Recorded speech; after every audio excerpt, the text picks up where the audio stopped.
Hi friends, ఈరోజు మనమైతే టిఫిన్కి అటుకులతో పోహా అనేది చేసుకుంటాము. ప్రతి ఒక్కరూ చేస్తారు, ఇది అందరికీ కామన్గా తెలిసిందే.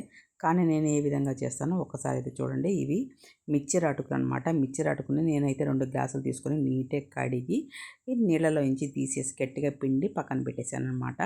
పోపు అనేది చూడండి ఇలా నీట్గా ఒత్తి పెట్టేశాను, నీళ్ళంతా పిండేసి పెట్టేశాను.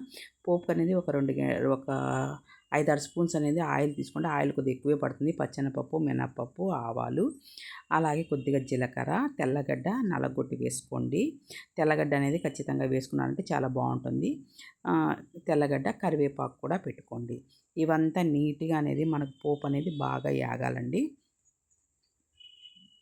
ఈ పోపు వేగేటప్పటికి సన్నగా అనేది ఒక 2 ఎర్రగడ్డలు అనేది వేసుకోండి. 2 ఎర్రగడ్డలని సన్నగా కట్ చేసుకోండి. అలాగే పచ్చిమిరపకాయలు ఒక 3-4 పచ్చిమిరపకాయలు, అంటే మీరు ఎంత కారం అయితే తినగలుగుతారో అంత కారం అనేది పచ్చిమిరపకాయలు అనేది వేసుకోండి. కొద్దిగా కరివేపాకు, ఇవి 1 by 1 అనేది వేయించుకుంటూ రండి. ఎర్రగడ్డ అనేది కొద్దిగా ఎక్కువే వేసుకోండి, బాగుంటుంది. ఎర్రగడ్డ, పచ్చిమిరపకాయ కొద్దిగా కారకారంగా, పుల్లగా కారకారంగా బాగుంటుందండి. ఎందుకంటే దీంట్లో మనం నిమ్మకాయ కూడా వేస్తాం కాబట్టి టేస్ట్ అనేది చాలా బాగుంటుంది. ఇలా 1 by 1 అనేది వేయించుకుంటూ పోపు అనేది బాగా యాగాలి. మీడియం పైన మంట పైన అనేది ఇలా నీట్గా అనేది వేయించుకోండి. వేగిన తర్వాత ఇప్పుడు దీంట్లోనే కొద్దిగా పసుపు, ఉప్పు అనేది వేసేసామంటే పోపుకంతా మీకు పడుతుంది కాబట్టి అటుకులకి బాగా స్ప్రెడ్ అవుతుంది అనమాట. అటుకులు వేసిన తర్వాత వేసామంటే మనకు అంత నీట్గా అనేది ఉప్పు అనేది పట్టదండి. పోపులోనే వేసుకోండి. చూడండి ఇలా అటుకులను అనేది నీట్గా నీళ్ళలోంచి తీసేసి స్ట్రైనర్లో అనేది నీళ్లు పిండేసి పెట్టేసామన్నమాట. నీళ్ళంతా మనకు ఒడిగిపోతాయి. అటుకులు అనేది మరీ ఎక్కువ నానకోకుండా ఉంటుంది అనమాట. ఆ చెమ్మకే అటుకులు అనేది నానిపోతాయి.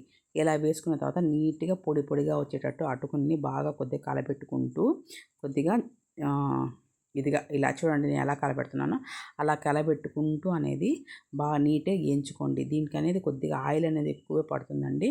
మీకు పులుపుకి తగ్గట్టుగా ఒక కాయ కానీ 2 కాయలు కానీ నిమ్మకాయలు అనేది పిండుకోండి.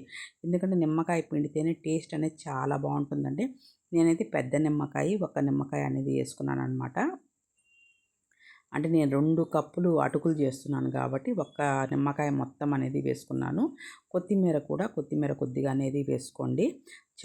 చాలా బాగుంటుందన్నమాట. మీకు పులుపు అనేది పడితేనే అండి అది పుల్లగా కారంగా ఉంటుంది. నేను చూడండి 1.5 కాయ నిమ్మకాయ అనేది వేసాను. బాగా చూడండి, ఇది నీట్గా అనేది అడుగు నుంచి కలబెట్టుకుంటూ రండి. కొద్దిగా అనేది పప్పుల పొడి మనం తాలింపుల్లోకి వేసుకుంటాం కదా, ఉత్త పప్పులే అండి. పప్పులు మిక్సీలో వేసి పౌడర్ చేసి పక్కన పెట్టేసుకుంటాను నేను. ఇలా ఏదైనా మనం అటుకుల పోహాకు కానీ, బొరుగుల పోహాకు కానీ వేసుకున్నామంటే చాలా టేస్టీగా ఉంటుందన్నమాట. చూడండి లాస్ట్లో కొద్దిగా కొత్తిమీర, కరివేపాకు వేసుకునేసి నీట్గా కలబెట్టుకోండి. సూపర్ టేస్టీ పోహా అనేది రెడీ అయిపోయింది.